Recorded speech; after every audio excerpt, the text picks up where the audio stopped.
jàkkaarloo ñu si gën a bëri mais dama am impression wu au sein de l'opposition il y a plus d'adversité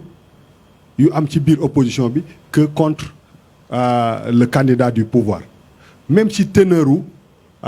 critiques yi je suis désolé mais sentiruma ci biir campagne bi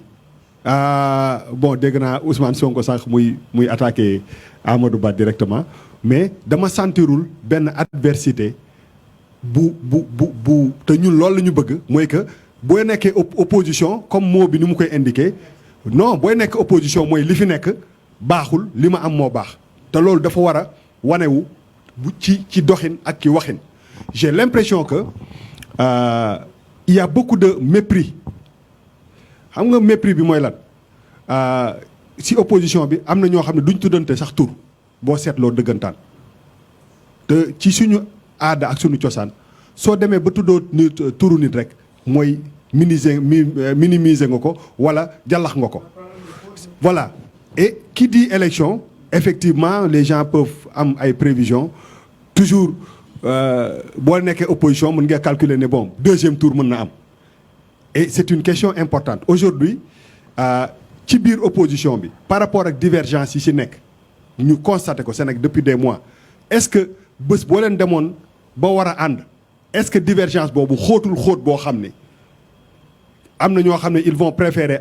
aller vers le candidat du pouvoir que ànd ak opposition parce que y a une divergence réelle profonde waaw donc léegi dafa am solo mooy que qui s'oppose à qui est-ce que ci logique ñi nekk ci opposition bi war nañu mun opposante wala vraiment le candidat Amadou Ba bi nga xam ne moom moo nekk ci pouvoir bi ngeen bëgg fauteuil bi ñoom li ñu yore ngeen bëgg ko récupérer est-ce que seen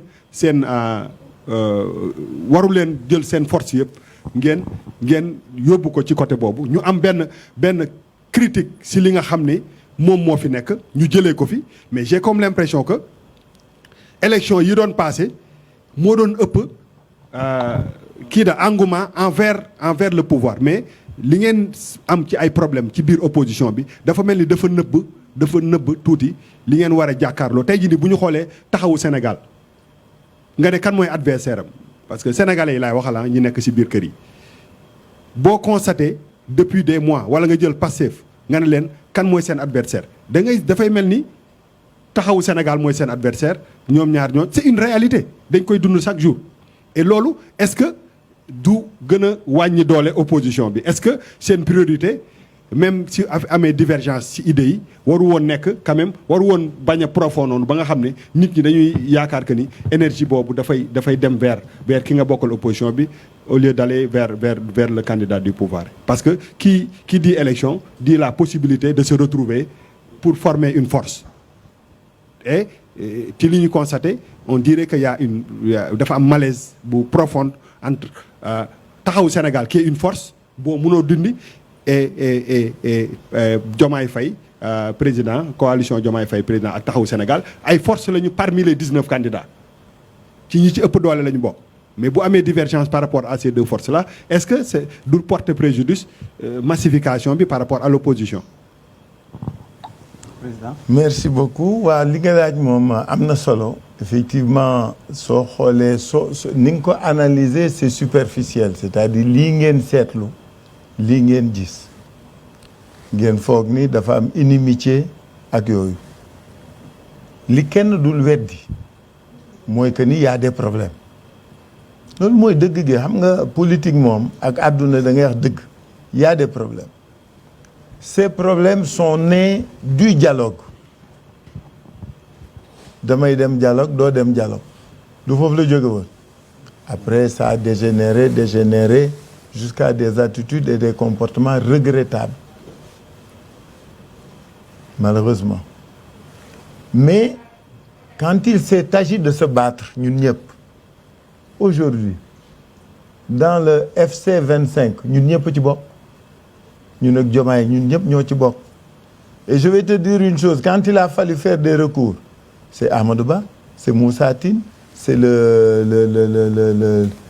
constitutionnaliste de kii Sall Sall nu mu tudd Thierno Alassane ñoo liggéey bi donc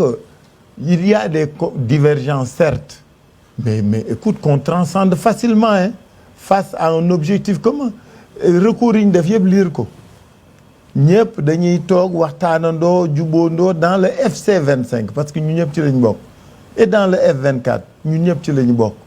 maintenant Yewwi avait mal géré le problème du dialogue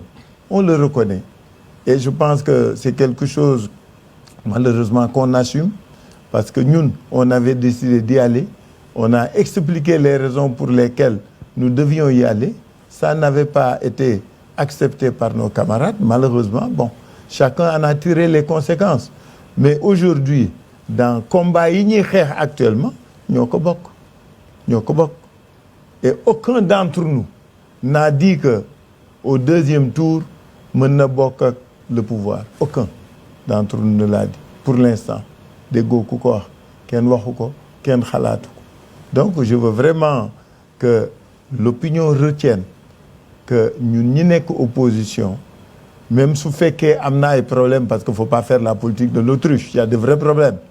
il y a des divergences man damay wax dëgg rek mais demul à un point où da ngay xañ un opposant lu mu war am xeex bi yëpp ñoo koy xeexandoo depuis lors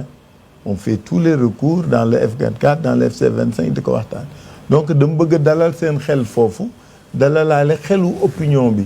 que les divergences qu'il y a ne sont pas à un point où quelqu'un serait tenté d'aller comprenez aller vers l'autre ou les autres donc kooku moom xalaatuñ ko kenn xalaatu ko kenn waxu ko kenn jëfewu ko mais président dialogue boobu ngay wax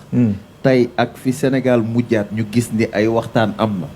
tey loolu ban position nga ci am dialogue tasoon leen dialogue réglé waat ay problème aucun commentaire amoo ci commentaire mais beneen affaire président contrat yi nekk ci dëkk mais li ma bëgg nga xam rek Ablaye Der dégg Ablaye Der la tontu non xam nga réew moom gis nga réew en tout cas nous qui avons l'expérience de l'État tous les problèmes dans tous les États du monde se terminent par le dialogue partout même gis nga Amérique budget ba Sénat yow mi fa dëkkoon buuba su demee ba metti dañuy tegaat taabal lépp budget bi yëpp juboo dem jàll dem voté ko parce que loolu mooy fonctionnement wu État waxtaan c'est indispensable te soo duggee waxtaan rek c'est ça qui préservera le pays. Donc votre tort, c'est d'avoir eu raison trop tôt. Ah, nous oui yaa ko wax de on a eu raison trop tôt xam nga wax naa la ko. laaj la de. am na fu ma waxee dama ni benn question bii rek. dama ni président suñu contrat nous notre drame c'est d'avoir eu raison très tôt. C'est tout. benn suñu contrat yi. Badara boo jógee foofu ñu dem ci kële waaw wala ñu dem ñëwaat. Babacar waxtu këf dafa jot de. non Babacar kay fi mu ne dafa bëgg ñu pause. pour mu mën a mos ci tàndarma ji. dugal publicité yi mu mën a mos. parce que am na ay directives yu war a jóge fële ci staff bi ba noppi itam il faut que ñu xëdd. te daa am ñoo xamante ne mënuñu xaar xëdd ga parce que dañu am rendez-vous. si kanam tuuti nii. yow doy la xam nga ñun ñii duñ koy faral di am jàkkaarloo lii pour décor bi la wala. waaw tey ñoo pub kon ma may leen ngeen càpp ci tàndarma bi. ma dugal publicité yi. jëlaale en même temps téléspectateurs yi bëgg ñu jox leen seen ay sukkaru koor si vous nous rejoignez président Khalifa